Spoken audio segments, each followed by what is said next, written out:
കൃപയുടെ വാസസ്ഥലം കൃപാസനം. കൃപയുടെ വാസസ്ഥലം കൃപാസനം. വേദനിക്കുന്നവർക്കെന്നും ആത്മധൈര്യത്തിനഭിഷേകം, വചനത്തിനഭിഷേകം, ആത്മസൗഖ്യത്തിനഭിഷേകം. വരുവിൻ നിങ്ങൾ യേശുവിൻ സന്നിധേ, അവനേകും സാന്ത്വനം. കൃപയുടെ വാസസ്ഥലം കൃപാസനം. കൃപയുടെ വാസസ്ഥലം കൃപാസനം.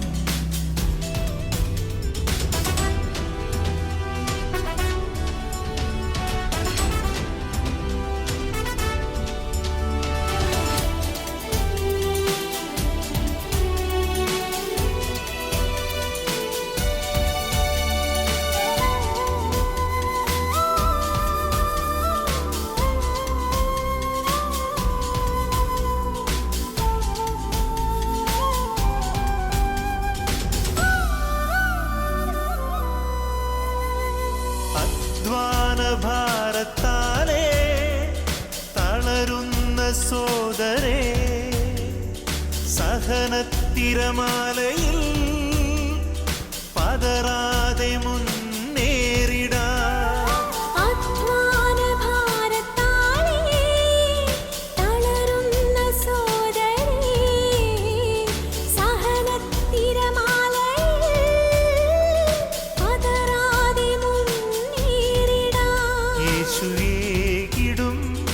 അഭിഷേകം സാന്ത്വനാഭിഷേകം. യേശുവേകിടും അഭിഷേകം സാന്ത്വനാഭിഷേകം. ആരാധനയിൻ നായകനേ, അങ്ങേ ഞാൻ ആരാധിക്കും. അഭിഷേകത്തെ തരുന്നവനേ, അങ്ങേ ഞാൻ ആരാധിക്കും. ചേർന്ന് പാടാം.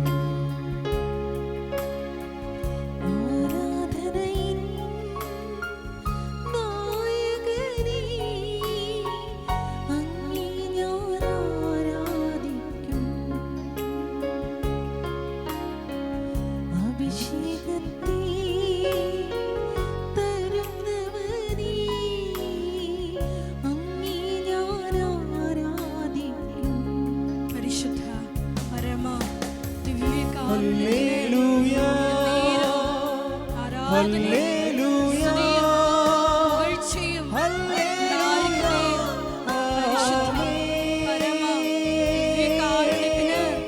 ഹല്ലേലൂയ, ഹല്ലേലൂയ,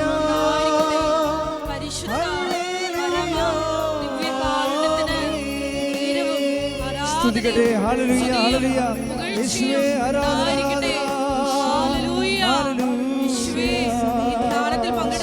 എല്ലാ മക്കളെയും അമ്മയുടെ മധ്യസ്ഥതയിൽ ദിവികാരുടെ സന്നിധിയിൽ സമർപ്പിച്ച് പ്രാർത്ഥിക്കുന്നു. അവരെല്ലാവരെയും അമ്മയുടെ പ്രത്യക്ഷീകരണത്തിന്റെ സ്ഥിര സാക്ഷികളായി ഉയർത്തണമേ എന്ന് പ്രാർത്ഥിക്കുന്നു. യേശുവേ ആരാധന, ഹല്ലേലൂയ, മഹത്വം, മഹത്വം, ആരാധന, ആരാധന, ഹല്ലേലൂയ, ഹല്ലേലൂയ, ഹല്ലേലൂയ. യേശുവേ നന്ദി, യേശുവേ ആരാധന, ഹല്ലേലൂയ, മഹത്വം, മഹത്വം, ആരാധന, ആരാധന, ഹല്ലേലൂയ. യേശുവേ നന്ദി, യേശുവേ ആരാധന, ഹല്ലേലൂയ, ഹല്ലേലൂയ, ഹല്ലേലൂയ. യേശുവേ നന്ദി, ഹല്ലേലൂയ,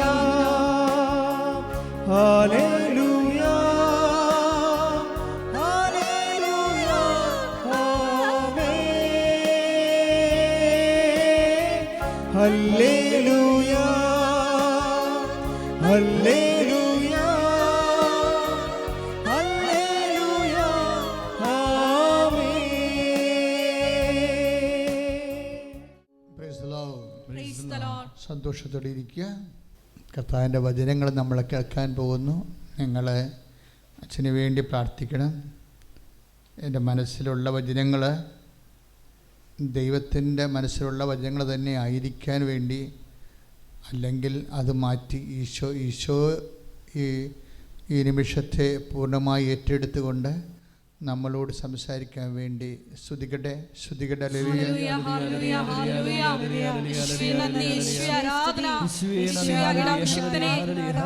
അമ്മയുടെ കരങ്ങളിൽ സമർപ്പിച്ച് സന്നിധിയിൽ ഞങ്ങൾ ഒന്ന് ചേർന്ന് പ്രാർത്ഥിക്കുന്നു.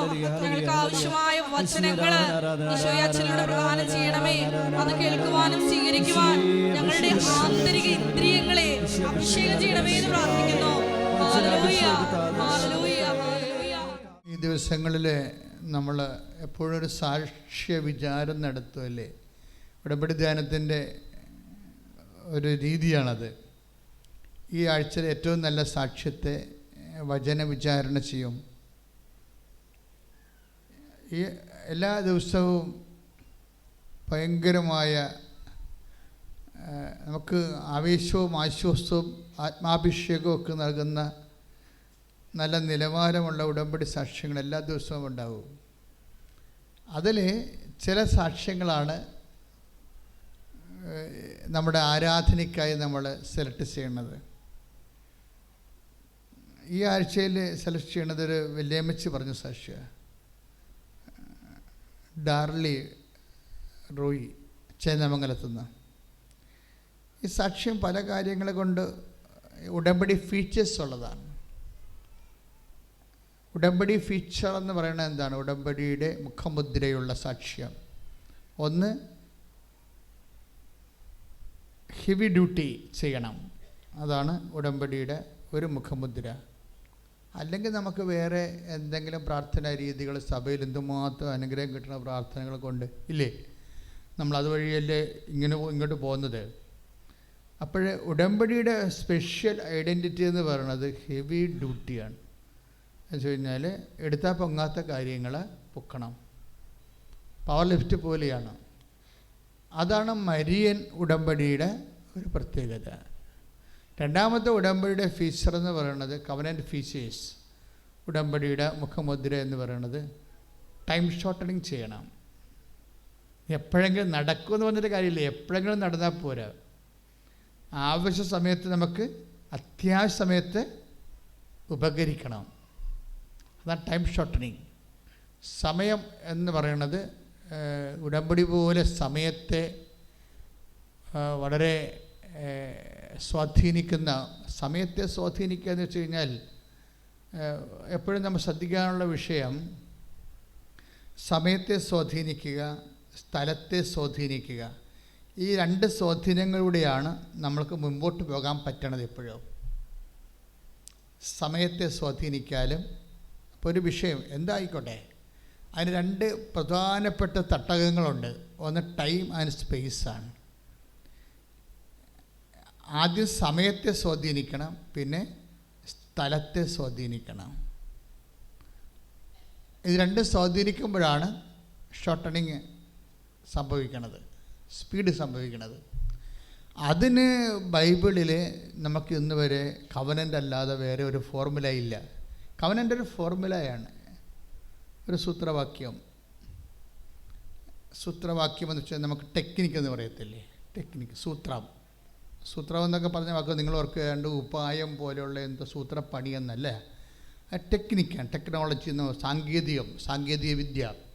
ഒരു ബൈബിൾ സാങ്കേതിക വിദ്യയാണ് ശരിക്കും പറഞ്ഞാൽ ഉടമ്പടി എന്ന് പറയുന്നത്. അത് ഫോർമുലയിൽ വർക്ക് ചെയ്യണതാണ്. ഒരു പ്രത്യേക ഇക്വേഷൻ, സമവാക്യത്തിലാണ് ഇത് വർക്ക് ചെയ്യണത്.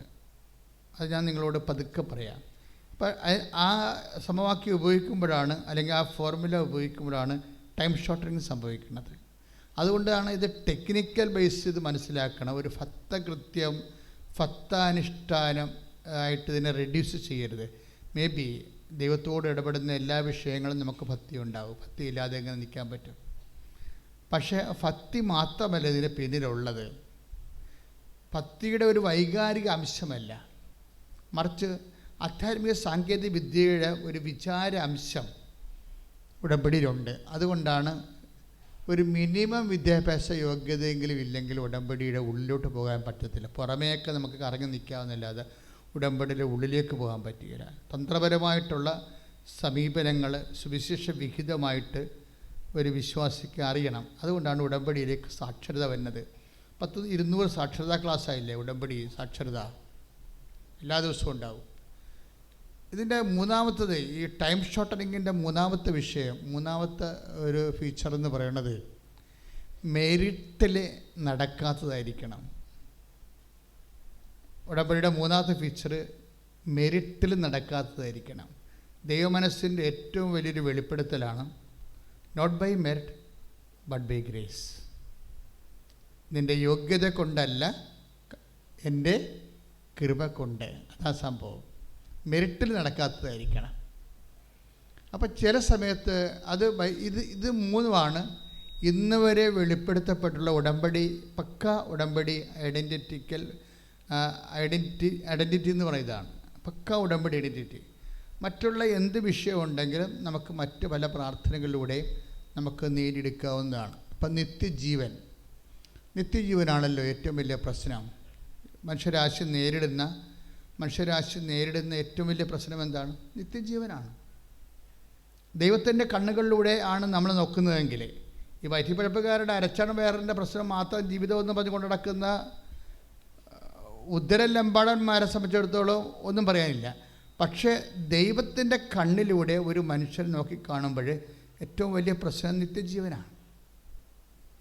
ഇവിടെ എത്ര ആർഭാടമായിട്ട് രാജാവിനെ പോലെ ജീവിച്ചാലും, ഞാൻ ചില സമയത്തൊക്കെ ഓട്ടോറിക്ഷയിലൊക്കെ യാത്ര ചെയ്യുമ്പോൾ ഞാൻ ഓർക്കും, ഞാൻ എന്ത് ഭാഗ്യവാനാണ്.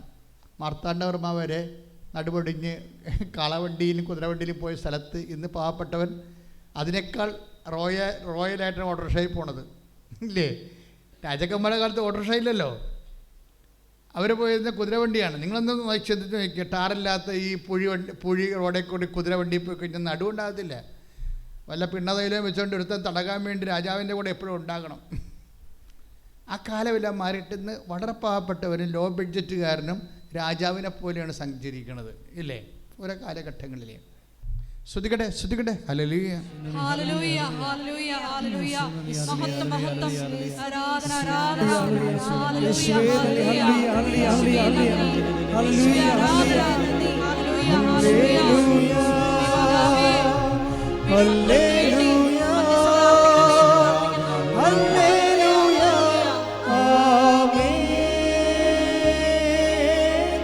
ഹല്ലേലൂയ, ഹല്ലേലൂയ, ഹല്ലേലൂയ, ആമേൻ. പരിശുദ്ധ പരമദിവ്യകാരുണ്യത്തിന് എന്നേരവും ആരാധനയും സ്തുതിയും പുകഴ്ചയും ഉണ്ടായിരിക്കട്ടെ. പരിശുദ്ധ പരമദിവ്യകാരുണ്യത്തിന് എന്നേരവും ആരാധനയും സ്തുതിയും പുകഴ്ചയും ഉണ്ടായിരിക്കട്ടെ. അങ്ങനെ പക്ക ഉടമ്പടി ഫീച്ചേഴ്സ് ഉള്ള, അതായത് ടൈം ഷോർട്ടനിങ് ചെയ്യുന്ന, സമയത്തെ ചുരുക്കുന്ന, അതുപോലെ തന്നെ നോട്ട് ബൈ മെറിറ്റിൽ വർക്ക് ചെയ്യുന്ന, യോഗ്യത കൊണ്ടല്ലാതെ കൃപ കൊണ്ട് വർക്ക് ചെയ്യുന്ന, അതുപോലെ തന്നെ ഹെവി ഡ്യൂട്ടി ചെയ്യുന്ന, പല ആൾക്കാരും പല വിധത്തിലും ട്രൈ ചെയ്തിട്ട് നടക്കാത്ത ഒരു കാര്യം. ഇതാണ് ഈ ഡാർലി റോയി പറയുന്ന ഒരു സാക്ഷ്യം. ഉടമ്പടിയുടെ 3 മുഖമുദ്രകൾ ഇതിൻ്റെ അകത്ത് അടങ്ങിയിട്ടുണ്ട്. നമുക്കിതിൽ ഏതെങ്കിലും ഒരെണ്ണം ഉണ്ടെങ്കിൽ നിങ്ങളെ രക്ഷപ്പെടും. ഉടമ്പടിയുടെ ഏതെങ്കിലും ഒരു കാര്യം വർക്കൗട്ട് ചെയ്യും, നോട്ട് ബൈ മെറിറ്റെങ്കിലും വർക്ക് ചെയ്താൽ നിങ്ങളുടെ കാര്യം തീരുമാനമാകും. അതുകൊണ്ട് എൻ്റെ മക്കൾ വളരെ ശാസ്ത്രീയമായി സൂക്ഷ്മതയോടെ ആണ് നിങ്ങളുടെ വിഷയങ്ങളെ ഉടമ്പടി ആപ്ലിക്കേറ്റ് ചെയ്ത് പഠിക്കണം. ഇത് ഉടമ്പടി ഒരു ആപ്ലിക്കേഷൻസാണ്. ഇതിൻ്റെ ആപ്ലിക്കേഷൻസിൻ്റെ വ്യത്യസ്തമായ ആപ്ലിക്കേഷൻസ് രീതികളുണ്ട്. ഓരോരുത്തരും ഓരോ രീതികളാണ് ഉപയോഗിക്കുന്നത്. ആ ബിബ്ലിക്കൽ നമ്മൾ ബൈബിൾ പഠിക്കുമ്പോൾ, ഞാൻ അവിടെ ബൈബിൾ പഠിക്കുന്നത് എപ്പോഴും സ്കൂൾ അനുസരിച്ചാണ് പഠിക്കുന്നത്. ഉടമ്പടിയുടെ സ്കൂൾസ്, ഇപ്പോൾ എന്താ, സാംസൺ എന്ത് സ്കൂളാണ് ഉപയോഗിച്ചത്, മോസസ് എന്ത് സ്കൂളാണ് ഉപയോഗിച്ചത്, അതുപോലെ ഇങ്ങോട്ട് ഓരോ മനുഷ്യരും ദൈവത്തെ കണ്ടെത്തി ജീവിതത്തിൻ്റെ വലിയ ഭാരങ്ങളെ അതിജീവിച്ച, വെല്ലുവിളികൾ അതിജീവിച്ച മനുഷ്യന്മാർ കണ്ടുപിടിച്ച മാർഗങ്ങളൊക്കെ എപ്പോഴും ബൈബിള് വളരെ സുന്ദരമായ രീതിയിൽ നിങ്ങളോട് ബൈബിൾ വായിക്കാൻ പറഞ്ഞില്ലേ, അരമണിക്കൂർ എല്ലാ ദിവസവും ബൈബിൾ വായിക്കണമെന്ന് ഉടമ്പടിയുടെ നിബന്ധനയുടെ ഭാഗമാണ്. അത് എന്നാ സംഭവം എന്ന് വെച്ച് കഴിഞ്ഞാൽ വെറുതെ ഇങ്ങനെ ഇരുന്നുകൊണ്ട് എല്ലാവരും വായിക്കുകയല്ല. അതിൽ ബൈബിള് ദൈവത്തെ കൺഫ്രണ്ട് ചെയ്ത ഓരോ ബൈബിൾ വ്യക്തിത്വങ്ങളുണ്ട്. ഉദാഹരണത്തിന് കിങ് ദാവീദ് രാജാവ്, അദ്ദേഹം ഉപയോഗിച്ച മെത്തേഡ്, ദൈവാഭിമുഖ്യത്തിന് ഉപയോഗിച്ച മെത്തേഡ്. അങ്ങനെ എന്ത് മെത്തേഡാണ് ഉപയോഗിച്ചത്? അങ്ങനെ സാവൂളിൻ്റെ അടുത്ത് വരുമ്പോൾ സാവൂള് ഫിലിസ്തീനുമായിട്ടുള്ള ഗംഭീര യുദ്ധം നടക്കുകയാണ്. എല്ലാ സേനാ നായകന്മാരും പട്ടാള ജനറൽമാരെല്ലാം ലീവ് എടുത്ത് വീട്ടിൽ പോയിരിക്കുകയാണ്. ലീവ് എടുത്ത് വീട്ടിൽ പോയവന്മാരെ അവരുടെ ഭാര്യമാർ വിടണില്ല, യുദ്ധത്തിലേക്ക് തിരിച്ചു വരികയില്ലെന്ന് അവർക്കറിയാം. ഗോലിയത്തല്ലേ അപ്പുറം നിൽക്കുന്നത്. അതുകൊണ്ട് ഭാര്യമാരെല്ലാം ഇവരെ വട്ടപ്പൊട്ടിട്ട് പിടിച്ച് വീട്ടിൽ കുത്തി കെട്ടിയിട്ടിരിക്കുകയാണ് ഭർത്താക്കന്മാരെ. സാവോള് നിന്ന് തിരികെ ഇത് പമ്പരം പോലെ ചുറ്റിക്കണം. കാര്യം പട്ടാളക്കാരെല്ലാം ലീവ് എടുത്ത് പോയി. പട്ടാള ജനറൽമാരൊക്കെ എല്ലാം അവരുടെ ഭാര്യമാർ പോവില്ലേ ഞങ്ങൾക്കാരുമില്ല, കുഞ്ഞിനാരുമില്ല, എനിക്കാരുമില്ല എന്നൊക്കെ പറഞ്ഞുകൊണ്ട് കണ്ണീര് കൊണ്ട് കാല് കെട്ടി വെച്ചിരിക്കുകയാണ് എല്ലാത്തിനെയും പട്ടാളക്കാരെ. ഇങ്ങനൊരു അവസ്ഥയിലാണ് അപ്പം കൊണ്ട് ജസ്സയെ പറഞ്ഞു വിട്ടിട്ട് ചേട്ടന്മാർക്ക് കൊടുക്കാൻ വേണ്ടി ദാവീദ് വരണത്. ദാവീദ് ഇവിടെ വരുമ്പോൾ സിറ്റുവേഷൻസ് ദാവീദ് മനസ്സിലാകും. എന്താ കാര്യം? ഇത് സാവൂള് യുദ്ധം ജയിക്കാൻ പോകുന്നില്ല. ഇസ്രായേൽക്കാരെ അപ്പം പോലെ തന്നെ ഫിലിസ്തീൻസ് തിന്നു തീർക്കും. അപ്പോൾ ആ മനുഷ്യന് പെട്ടെന്ന് ആത്മാഭിഷേകം ഉണ്ടാകും. ഒരു ഹെവി ഡ്യൂട്ടി ചെയ്യാൻ വേണ്ടി ദൈവം അവനെ ഒരുക്കുകയാണ്. ഇതാണ് ഹെവി ഡ്യൂട്ടി എന്ന് പറയുന്നത്. ഗോലിയത്താണ് ഹെവി ഡ്യൂട്ടി. ഈ ഹെവി ഡ്യൂട്ടി ചെയ്യാൻ വേണ്ടി ദൈവം ഇവനെ ഒരുക്കുകയാണ്. നിങ്ങൾ ഓർക്കണം, ഈ ദൈവം തന്നെയാണ് ഉടമ്പടിയുടെ ദൈവം. ഈ ദൈവം തന്നെയാണ് നിന്നെ ഒരുക്കാൻ പോണത്. നിൻ്റെ മുമ്പിലുള്ള ഗോലിയാത്തിനെ അതവൻ എത്ര ഭീകരനായാലും അതിനെ എല്ലാം പ്രതിരോധിക്കാനുള്ള കഴിവ് ദൈവം ഉടമ്പടി നിക്ഷേപിച്ചിട്ടുണ്ട്. അത് നിനക്ക് ദാനമായി അവകാശമായി നൽകും. സ്തുതിക്കട്ടെ.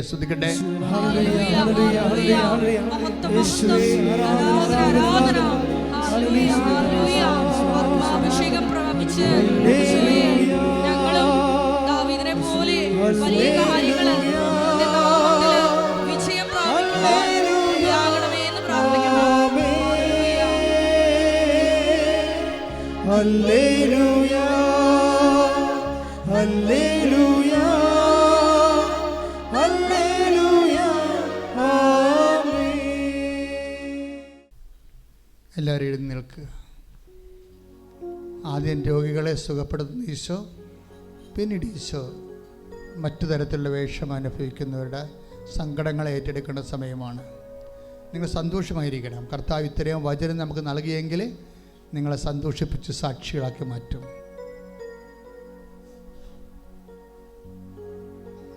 മക്കളെ, രോഗമുള്ളവരെ രോഗമുള്ളിടത്ത് കൈകൾ വെക്കേണ്ടതാണ്. മക്കളെ, രോഗമുള്ളവരെ രോഗമുള്ളിടത്ത് കൈകൾ വെക്കേണ്ടതാണ്. എല്ലാ ദിവസവും കർത്താവ് രോഗസൗഖ്യത്തിൻ്റെ ആ സൗഖ്യങ്ങൾ, ആൾക്കാരുടെ അനുഭവ സാക്ഷ്യങ്ങൾ കേൾക്കുന്ന ഒരിടമാണിത്. നിന്നെയും കർത്താവ് ഇവിടേക്ക് വിളിച്ചിരിക്കണത് തൻ്റെ അമ്മയായ പരിശുദ്ധ കന്യാമറിയത്തിൻ്റെ പ്രത്യേക മാധ്യസ്ഥത്താൽ നിൻ്റെ ജീവിതത്തിൻ്റെ ഇരുട്ട് മാറ്റാൻ വേണ്ടിയാണ്. അച്ഛൻ നിന്നോട് പറഞ്ഞത്, ഈശോ എന്നിലൂടെ സംസാരിച്ചത്, നീ നിലനിൽക്കണമെന്നാണ്. ഒരു ചെറിയ പരീക്ഷണം കൊണ്ട് നീ ഇത് അവസാനിപ്പിക്കരുത്. മറിച്ച് നിൻ്റെ ദൈവം വിശ്വസ്തനാണ്. നിൻ്റെ ദൈവം മോശത്തിൻ്റെ ദൈവമാണ്. നിൻ്റെ ദൈവം നിൻ്റെ അമ്മയുടെ ദൈവമാണ്. ഏത് കാലാവസ്ഥയിലും നിൻ്റെ കൂടെ നിൽക്കും. നീ ആ ദൈവത്തിലേക്ക് വരാൻ വൈകരുത് മകനെ, മകളെ. ശ്രുതികട്ടെ. ഹല്ലേലൂയ ഹല്ലേലൂയ ഹല്ലേലൂയ ഹല്ലേലൂയ. യേശുവേ നന്ദി, യേശുവേ ആരാധന. ഹല്ലേലൂയ ഹല്ലേലൂയ. യേശുവേ ഞങ്ങൾക്ക് ഒരുക്കമുള്ള ഹൃദയം നൽകി ഞങ്ങളെ ധന്യരാക്കണമേ. കൃപ സ്വീകരിക്കുവാനുള്ള വലിയ ഒരുക്കമുള്ള ഹൃദയം ഞങ്ങൾക്ക് നൽകണമേ. മഹത്വം മഹത്വം.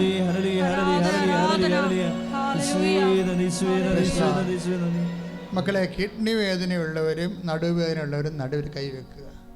ഒരു കൈ വെച്ചാൽ മതി കേട്ടോ, ഒരു കൈ വെച്ചാൽ മതി. കിഡ്നി വേദനയുള്ളവരും നടുവേദനയുള്ളവരും കശേരികളൊക്കെ അകന്നിരിക്കുന്നവരും നടക്കാൻ പറ്റാത്ത ബെൽറ്റ് ഇട്ടിരിക്കുന്നവരും നടുവിൽ കൈവെക്കുക. എൻ്റെ കൈ കർത്താവിന് കൈ ആക്കണമേ എന്ന് അമ്മയോട് പ്രാർത്ഥിക്കുക. ഞാനീ വെച്ചിരിക്കുന്ന കൈ ഒരു നിമിഷം കർത്താവിൻ്റെ ആണിപ്പെടുത്താർന്ന വലതുകരമാക്കണമെന്ന് നീ പ്രാർത്ഥിക്കുക. നെഞ്ചുവേദനയുള്ളവർ, ശ്വാസകോശ രോഗികൾ, പാങ്ക്രിയാസ് രോഗികൾ, ഹൃദയത്തിന് വാൽവിന് ചുരുക്കമുള്ളവർ, ബ്ലോക്കുള്ളവർ നെഞ്ചിൽ കൈവെക്കുക. തൈറോയ്ഡ് രോഗികൾ, ടോൺസൈറ്റ് രോഗികൾ, സ്പോണ്ടിലോസിസ് അസുഖമുള്ളവർ കഴുത്തിൽ കൈവെക്കുക.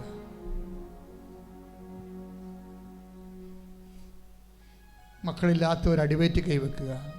പിസ്റ്റുല രോഗികൾ, PCOD രോഗികൾ, RSS രോഗികൾ എല്ലാവരും അടിവയറ്റ് കൈവെക്കുക.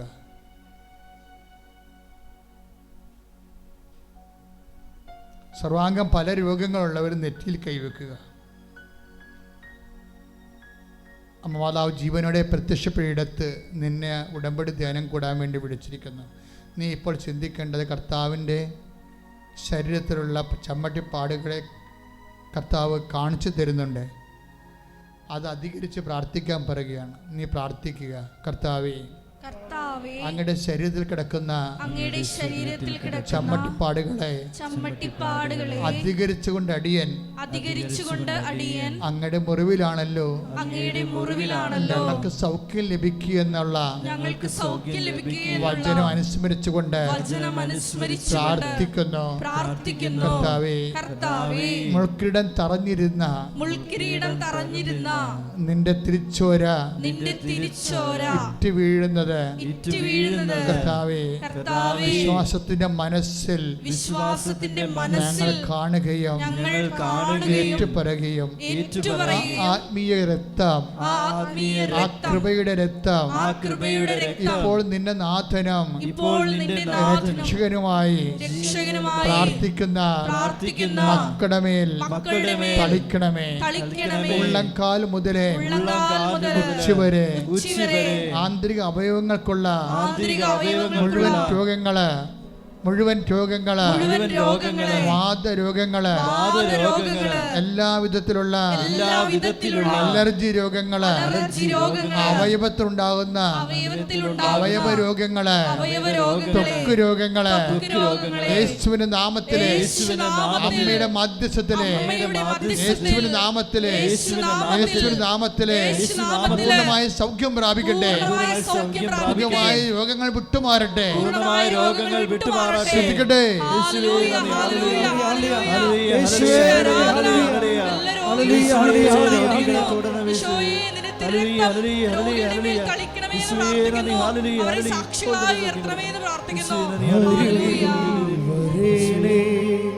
സദയം തൊടേണേ സുഖമായി എൻ്റെ ഉള്ളം അരികിൽ വരേണേ സദയം തൊടേണേ സുഖമായി എൻ്റെ ഉള്ളം. എൻ്റെ മകളെ സന്തോഷമായിരിക്കണം കേട്ടോ. നിങ്ങൾക്ക് ഇന്ന് നടക്കുന്ന ആരാധന ഇത് ഓൺലൈനിൽ എപ്പോൾ കൂടിയാലും കർത്താവ് നിങ്ങളെ സൗഖ്യപ്പെടുത്തുമെന്നുള്ള ഒരു ബോധ്യം ഉണ്ടാകണം. തൊലിഞ്ഞു പൊളിഞ്ഞു പോകുന്നവർ, വിസർപ്പ രോഗികൾ, അവരെ അനുസ്മരിച്ച് പ്രാർത്ഥിക്കേണ്ട സമയമാണിത്. എല്ലുന്തി നിൽക്കുന്നവരെ, എല്ലിലും മുഴയുള്ളവരെ, മാംസത്തിൽ മുഴയുള്ളവർ, സിസ്റ്റുള്ളവരെ, അവരെല്ലാ ഇടങ്ങളെല്ലാം സമർപ്പിച്ചുകൊണ്ട് പ്രാർത്ഥിക്കണം. ഓൺലൈനിലുള്ളവരെ ഈ ആരാധന കൂടുന്ന നിമിഷം എപ്പോഴാണോ അപ്പോഴ് നിങ്ങൾക്കുള്ള രോഗങ്ങളെ സമർപ്പിച്ച് പ്രാർത്ഥിക്കണം. അവയവങ്ങൾ വളരാത്തവരുണ്ട്. 2 അവയവങ്ങളുണ്ടെങ്കിൽ ഒന്ന് വളരും, ഒന്ന് വളരത്തില്ല. അങ്ങനെയൊക്കെയുള്ള വൈകല്യമുള്ളവരുണ്ട്. മുട്ടിക്കൊഴിഞ്ഞ് വല്ലാതെ പോകുന്ന ആൾക്കാരുണ്ട്. എപ്പോഴും ശരീരം ചൂടായിരിക്കുന്നവരുണ്ട്. അവരെല്ലാം സമർപ്പിച്ചുകൊണ്ട് സൗഖ്യത്തിനായി പ്രാർത്ഥിക്കട്ടെ. സ്തുതിക്കട്ടെ, സ്തുതിക്കട്ടെ.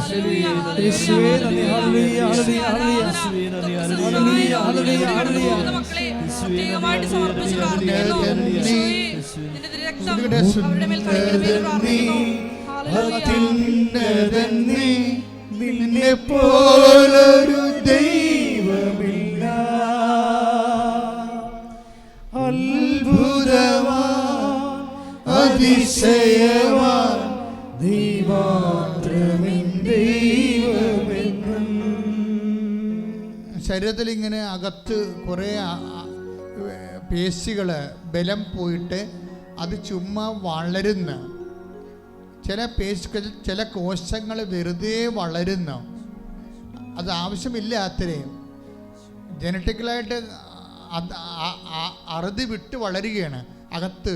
അതുകൊണ്ട് ചില ശരീരങ്ങൾ ചിലയിടത്തൊക്കെ പൊങ്ങിയിരിക്കുന്നു, ആവശ്യമായ ആ സ്ഥലത്ത് ആവശ്യമായ ബലമില്ലാണ്ടിരിക്കുന്നു. ആ വ്യക്തികളെ കർത്താവ് ഇപ്പൊ സുഖപ്പെടുത്തിക്കൊണ്ടിരിക്കുന്നു.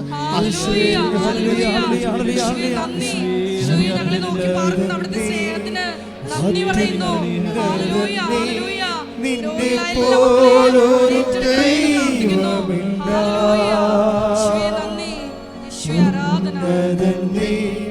അത്യുന്നതൻ നീ, നിന്നെ പോലൊരു ദൈവമില്ല.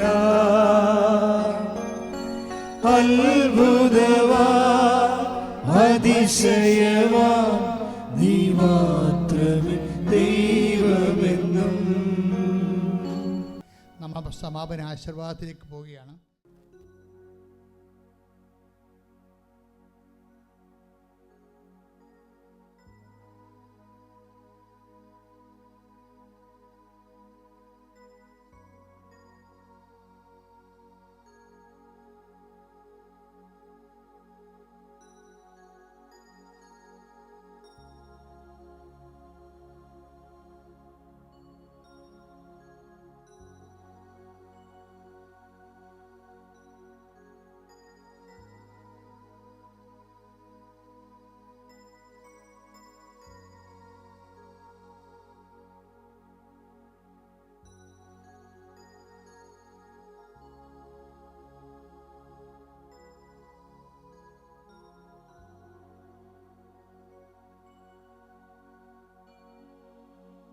പരിശുദ്ധ പരമമാ